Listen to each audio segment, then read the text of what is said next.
Welcome. Welcome to another episode of Technology Tuesday.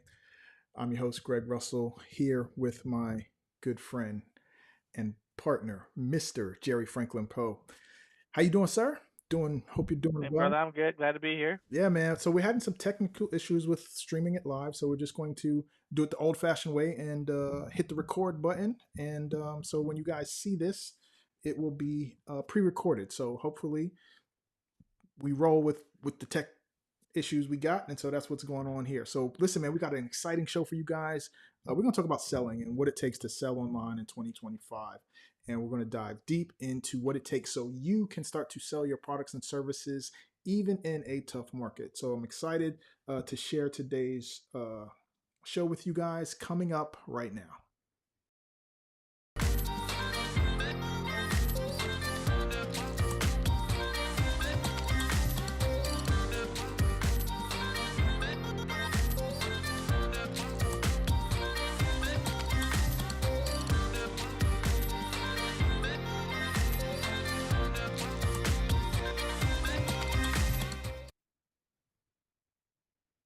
All right.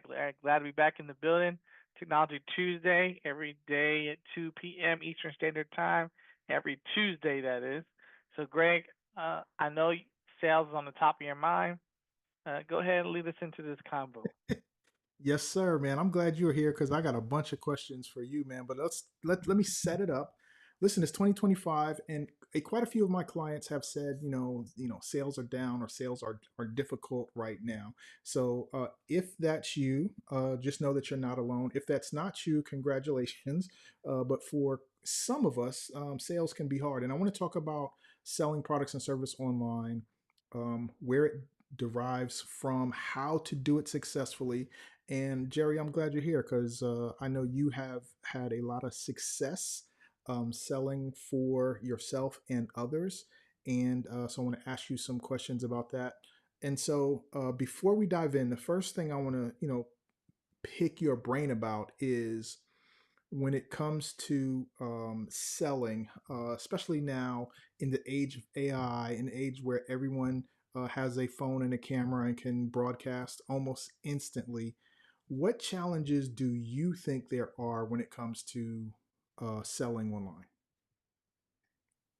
So, what challenges are there to selling online? That's Yeah, the question. what challenges do you think there are when it comes to someone selling something online? I mean, that's I would say that's a loaded question. I My answer, it might shock someone, might shock some people. But I mean, the reality is that as much as things change, they still stay the same. Mm, The challenge is that people believe it's going to be easy. mm, Answer, and then when they realize might it's shock not, someone. because they don't always understand the fundamentals of what's happening. They just see like, oh, someone has a camera, someone has the technology, so that they really believe it's just like, oh, I got the technology now, I can just put stuff out there, and something's supposed to happen. They don't always know the magical sauce as to why people get results and why people don't. They just think that they see the meal, but they don't know what it would take to prepare it. mm.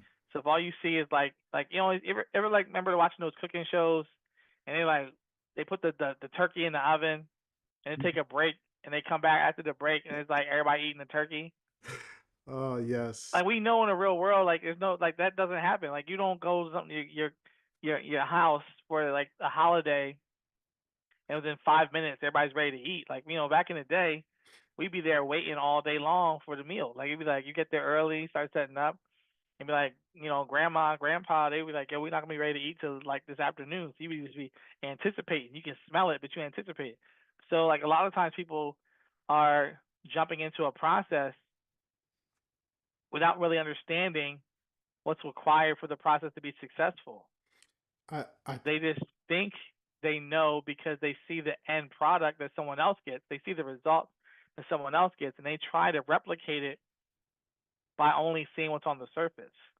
I think you are absolutely right, and I think that when it comes to today's market and society and business and online business, I think a lot of people don't know what sales or selling is. And I think we confuse marketing with sales.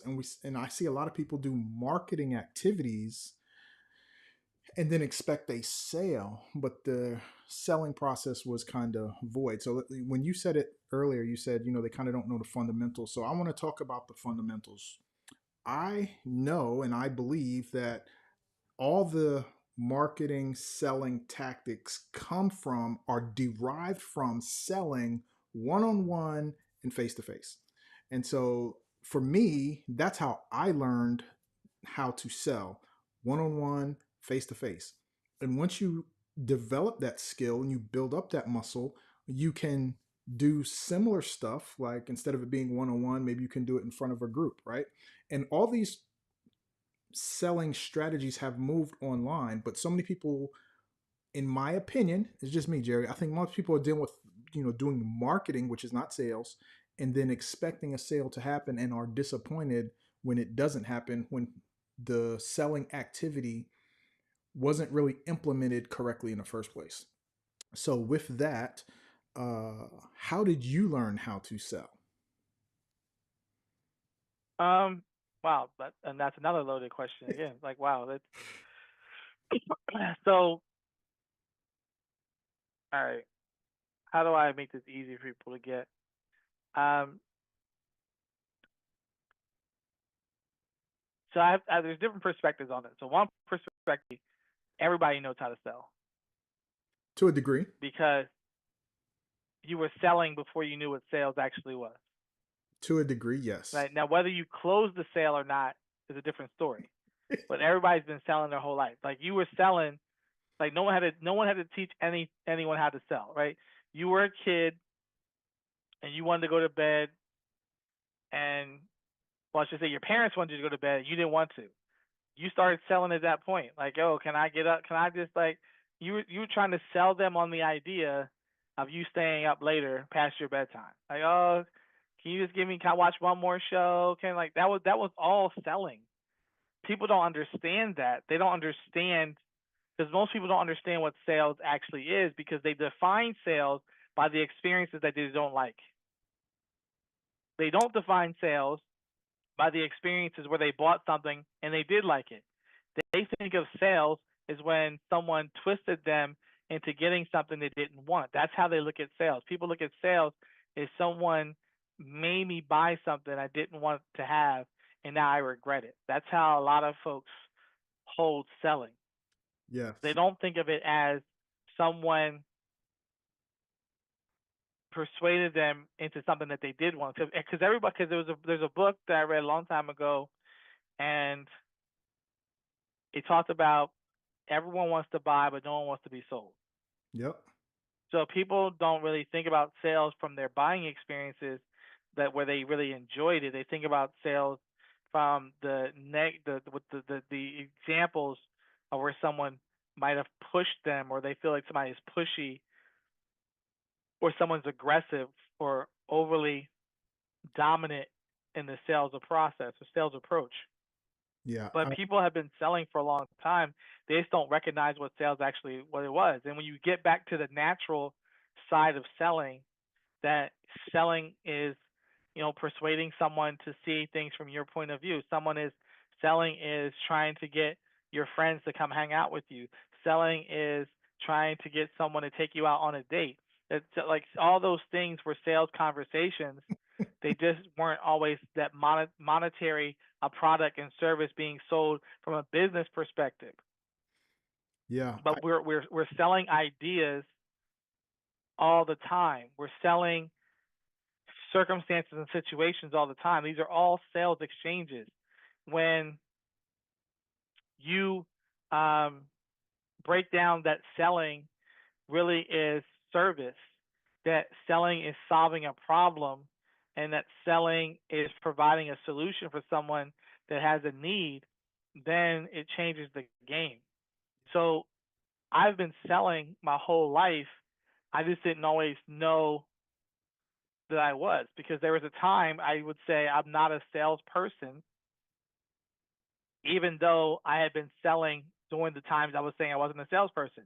And when I was saying to people I wasn't a salesperson, I was actually selling them on the idea that I don't want to do sales. Well, I think you hit it right. You know, when you talk about that uncomfortable experience or somebody being pushy, and I think it's because we associate that, like you said, associated that as sales, but that's not sales, man. If someone is trying to talk to you about anything that you don't want to talk to them about, that more on the side of abuse, especially if you communicate, "Hey, I'm not interested," right? And so there's that side of it that people associate with sales, but sales becomes very easy when you take it on as, like you said, service, and you're really talking to people who have an interest. You don't have that friction. um, that friction comes when you're trying to tell someone or talk to someone about a topic that they've communicated they don't want to talk about or they're not interested in. And I think that's where people associate that pushiness in sales, and that's not sales. Sales is only talking to and working with the people who have a interest, and you can serve them by helping them see all the benefits that would be open to them if they moved in a certain direction. So I think you are absolutely right. And Well, I mean, Greg, it's no different than, so as we're talking, right? Um, Star Wars was on a few minutes ago before I came into the office. It's no different than the Force. There's the dark side, and there was the Jedi's. Right? There was the Sith, I should say, and then there's the Jedi. So they all operating from the same force. It's just different parts of it. So sales has more than one side to it. Is some people choose to be part of the Sith. Some people choose to be part of the dark side. Some people choose to use fear, anger, and all those other things, right? Because what's the process to go to the dark side? You know, fear leads to anger, anger leads to hate, hate leads to the dark side. So some people use those things to sell, right? Like we know that fear is the greatest motivator. People buy for pleasure, and then people buy to avoid pain. People seek pleasure, they avoid pain. But we know that fear is an easier motivator. So sometimes people are choosing to be part of the dark side, the Sith, because that's the easiest sale to make. Is to try to force somebody to do something is easier than trying to find the right client to fit your product or service. mm, I think that's another very important part. Like, it kind of goes in line with with talking to the people who are interested. Like, when early on, at least for me, I was taught that everyone's a prospect. Anyone you come in contact with is a prospect, and that couldn't be further from the truth. Your family and your friends are your prospects. Like, to me, that wasn't really the case because unless your family and friends, if you say, "Hey, would you be interested in hearing about this?" If they said no, that was the end of it, right? It wasn't like, there's no reason to be pushy at that point because there are enough people who are open and looking for the the product and service you have, to solve the problems that they have. But if you are taught, that everyone's a prospect or talk to everyone, that's like where most people learn at the very beginning, and it's incorrect from the start. So for myself and a lot of Well, people, they've it's learned. well, there's it's not necessarily incorrect. It's it's interpretation. When so again, this goes back to expectations, right? So when someone says everyone's a prospect, to the brand new business owner, they think prospect equals client. So they're thinking if a person's a prospect, that automatically means they'll probably buy from me. No, it means they have an opportunity to say no to you. That's what it being a prospect is. Like there's opportunity to make a choice. So everyone is a prospect, yeah, because everyone has a choice to say yes or no. But because people don't want to always work hard and they don't want to talk to they don't want to talk to too many people, they get frustrated when the first couple people they talk to say no because they have such a visceral reaction to hearing no. They don't think of no as being okay, it's not a right fit for them and for myself, this is actually a benefit because I only want to work with people who are the right clientele for the product or service. It's like it's like we got a bunch of people who are trying to like put a small shoe on a big foot, and they get mad because the person complains that it doesn't fit. Well, That's what we have. Like so, yeah, everybody's a prospect, but everybody's not a client, and there's that's the part people miss. you are correct, and there's 2 points to that. Uh, 2 points I want to make, not to that, but yeah, man. You talked about when someone says no, and being able to take or accept rejection at a high, high rate because you have to go through so many numbers. And I know at one point in time you used to speak to that, and I think you put out a product, Rejection therapy. rejection Yeah. therapy. What was that about? Like, just quickly, what was the rejection therapy's overall thing you were trying to share with the world? It's basically reframing how you view the answer no. Like people have such a negative association with hearing the word no. Like no, hearing no invalidates them. Like hearing no means something is wrong with them. Hearing no means they're not good enough. So like when they hear a no, it hurts. Like hurts them. And understanding that that's not to look forward to the no. Like to to be excited about getting a no because every no means you're getting closer to a yes. Like you're it's a first of all, it's a numbers game. All of this stuff in business is a numbers game. And I don't care what product or service it is, right? So you think about Steve Jobs. You think about Apple. Well, I don't have an Apple phone. I got an Android phone, which means I told them no. Steve Jobs ain't losing sleep because I don't want to walk around with no Apple phone. I don't have a Macintosh computer. I don't have an Apple phone. I don't got none of that stuff, right? He's not losing sleep. I mean, he wasn't. I should say he wasn't losing sleep because he's not here anymore in the state that we're all alive. But and then in their phone, like we get so tied up into the results, and we connect our emotional state to the result, and the result has nothing to do with who we are as a person. So what I was helping people understand, what I was sharing with them, is that when they're hearing no in business, it was pretty much connected to the first no that they ever heard at the beginning of their life. Whatever rejection they had in elementary school or whatever, it's all tied together. Like, and we like compile all this together. It's like so when someone tells you no for like your business, we're like, oh my god, like we think back to like when you got a wedgie in the locker room or something. It's all connected together, and you gotta learn how to parse all that out and understand that no in business isn't necessarily. It's like almost a good thing. Like yo, I'm glad this person isn't the right client for me because I'm only looking to work with the people who aren't going to be a headache. Some Yeah. people are hoping they're hoping so many people will say yes, and they have people who will become problems for them, and they're like now they got to deal with this problem person because they twisted them or they tried to push them in. It's like no, it's like it becomes more of a headache down the road. Yes, man. I 100% agree, and I think you're right. It's about a numbers game. If you look back in history, where from what I know, like if you were to go door to door selling, your goal was to knock on 100 doors a day. Like there was like if you do this action, the numbers, 100 knocks on the doors, you'll end up with so many sales. Typically, if you just keep knocking on 100 doors every time you go out, and then on the phones, it was 100 dials, right? It was like you got to dial 100 things, and then in direct mail, it was listen, you got to send out 10,000 pieces to see if it's going to work. If it works with the 10,000, then you send out 100,000, right? And you keep upping it.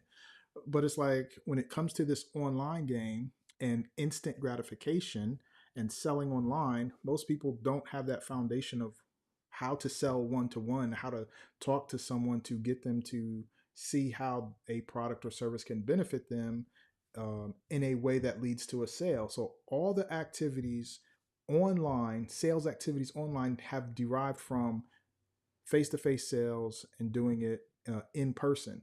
And if you can develop that skill set, then you understand how to translate it to online. And what happens is people who have developed that skill set and have transitioned it to online then try to teach people how to do the online marketing with just the marketing piece, and they never taught that sales piece, and then that becomes a problem or a challenge for a lot of people. That's what I'm seeing, and that's what I'm hoping to share here with the challenges that we have with online selling in 2025 so that you can sell more products and services in your business. Jerry, any other thoughts you have on this topic of selling online that you want to share with us? Yeah, I think people need to understand what's the rule versus what's the exception. And sometimes those two get conflated. Like, you know, the rule is everybody's not going to make it. The exception is like somebody got lucky on the first try. Like, it's like the LeBron James is a basketball player who's still playing basketball in his 40s. The average career is like 5 years, right? So like that's the rule. The rule is everyone's not going to play for an extended period of time. Most people are only there for a short period of time, but because someone sees one example, they think that applies for everybody. So there are a lot of folks who have a product or service and it hits and something goes viral. So people just think, well, if I do that, then I should have the same exact results as that person, not realizing that the rule is for most people, it's going to take this number of attempts in order to hit this transaction. Like everyone that went to California during the gold rush didn't find gold on day one. Many have never found that gold that they were. And some people are still looking, right? So I read a book by John Maxwell over 20 years ago called Failing Forward. And what a lot of people don't realize is how many of these folks failed at previous attempts before they found the one that actually hit. And only people only remember the one that hit. They're like, oh, this person had success with this thing, but they don't realize, like, it's like an overnight success. There is no such thing as overnight success. You just don't know how many times they failed before they found the one that actually worked. And that's the part that people don't understand. Most people don't want to go through the process. They want to get things in the quick and easy way and not really understand that it takes work. Like I have people all the time be like, yo, can you give me the secret to getting booked as a speaker? And I'm like, yeah. I mean, like they look like I'm 21 years into the game, and they're like, yo, how can I get booked as often as you have? Well, I wasn't getting booked like this over 20 some years ago. So are you willing to invest? Are you willing to invest? Like they have no idea. Like when you tell them, this is the part that's like mind blowing, Greg. When you give them the invoice in terms of what your expenses were, in terms of how much stuff you invested in learning, how much stuff you invested in terms of technology, how much stuff you invested into building your business, like their brains can't handle it. Like they can't handle the fact, like, oh, you invested $15,000 in a coaching program. Oh, you spent $25,000 on this and this. Like their brains are like, ah, they're like, because they want somebody like, yo, can you give me the secret sauce for like a quarter? Like, yo, like it's like a Chick-fil-A sauce that you get for free. They're like, can you just give it to me? And they're like, I can dip my nuggets in it. Like, no, that's the stuff that people don't be missing. Like, yo, dog, like I had to put the work in, and I had to go sit at the foot of some of the top people in the industry at that time and learn from them. I had to study and implement, and I had to go out there and actually get punched in the face and kicked in the stomach. You know what I mean? Like it wasn't easy. And like they think like, oh, it's just like now that I can just press a button and get on camera, people want to listen to me. The fact that more people can speak means it's going to be even more challenging to get heard. Yep. Which means you have to have a message that's worthwhile hearing, which means it takes quality content and quality voices. Boy, you don't drop. Highland I mean, we could go like on this topic. I can go on forever. Like I can keep going. Like it's like Like, like I was watching this thing on LL Cool J's doing this series, and he was saying like before cats had to get vetted because everybody didn't get a deal. And he's like, now because a person has a camera and a microphone, everybody thinks they're a superstar. So you have a lot of subpar artists, a lot of non-talented people put music out, and before it wasn't like that because you couldn't get through the door. No one's gonna be listening to your tape if your stuff wasn't that good. So it's like you only heard the best of the best.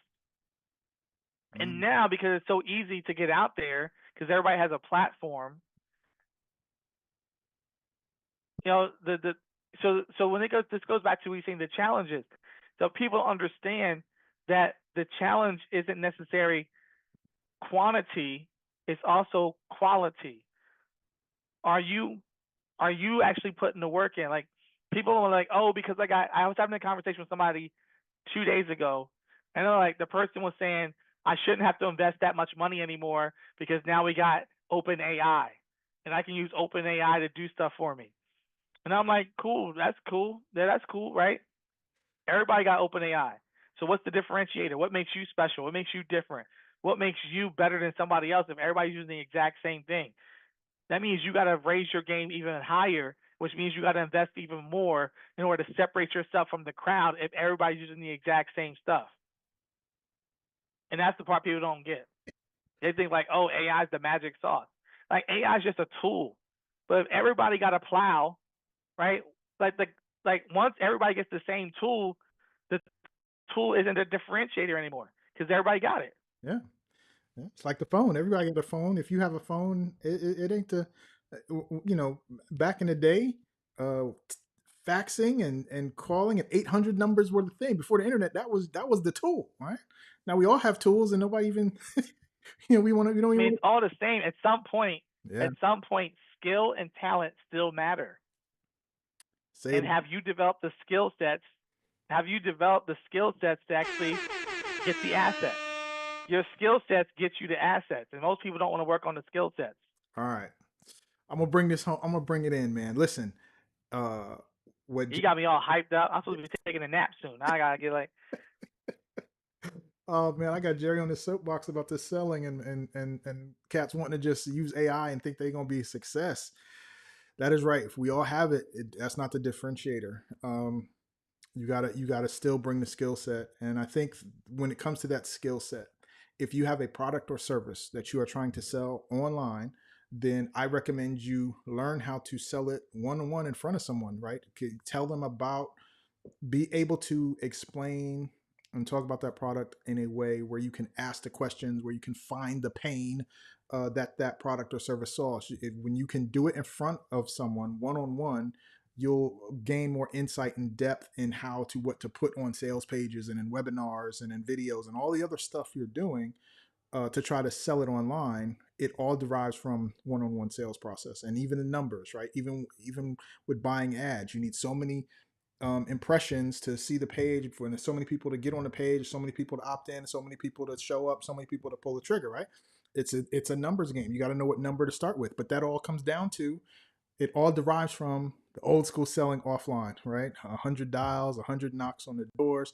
And recently, Alex Hormozy had his big live stream where he sold all his stuff. He all that stuff he pulled and shared, he derived from selling one on one offline, and he learned from the greats, Dan Kennedy, and some of the others. Like, it was all part of that. For all those of us who know, we understood what was going on. So if you're trying to raise your game and sell products and service online, you got to be able to sell it, right? Not just post about it. You have to be able to sell it. So I hope that helps somebody. If you guys want help with this, reach out to me, reach out to Jerry, because Jerry is a sales professional.